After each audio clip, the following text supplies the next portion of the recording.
Okay, so let's discuss this unit and what the main component parts are and what they'll be referred to through the video series. And then over here we'll go through what we're going to address in the coming videos. So first of all we have the W bracket, which is the part that's tethered to the main planter frame. You can see it's got a cutout here for the hex shaft if you're running a hydraulic drive or a ground drive. You have upper and lower parallel arms. The lower parallel arm is one cast piece and the uppers are separate. You can see these are the holes that you can tether your spring sets to, which we'll talk on a little bit later. If you have a downforce system, it's going to be generally mounted to this W bracket and act on either the top or bottom parallel arm. As we move down, the main cast part for the unit is next, and this is a Maxemerge 5 unit. It's not a 5E because it doesn't have the second hole in it here, and it's not Exactamerge because it doesn't have the piece to mount the Exactamerge over here. It's a Maxemerge 5, and we have our True V openers here, which are difficult to see, but you can see the edge of them there. We've got our gauge wheel.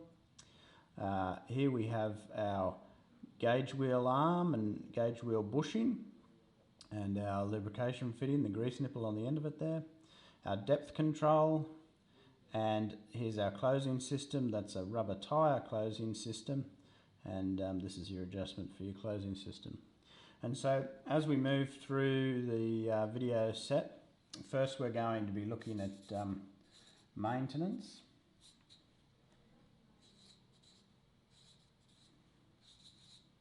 And in the next video that will be of the frame and units, and then in the following video after that it will be maintenance specific to the meter. Then we're going to look at our downforce options.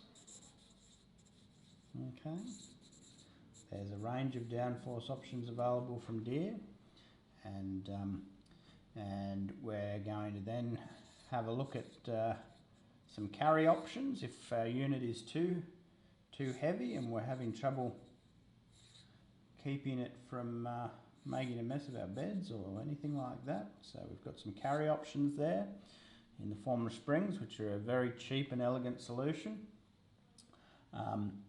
Then we'll go back and continue on with downforce and specifically the equations and calculations used for downforce and margin.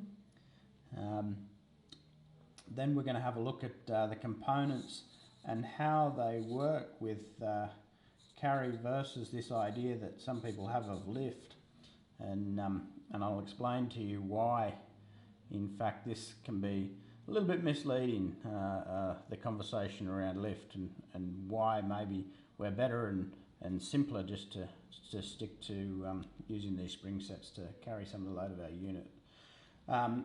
Then we'll have a look at closing systems. We're just going to go through the most common ones and discuss very briefly some of their adjustment and some options, what they might be best suited to, and so on. And then finally we'll look at pucks, which are a new release product from Deere & Company performance upgrade kits. And so those pucks allow you to take your model year 2005 onward planter and have direct bolt-on factory options to upgrade it all the way through to the latest offering as far as Exactamerge and individual hydraulic downforce and so on and so forth. Before 2005, we do have some options, but you'd really need to speak to your local IS guys about that. So we'll go through these, and feel free to skip forward if there's anything that you particularly want to have a look at, and hopefully we might be able to all learn something from each other and come to some better planning outcomes thanks to this video set.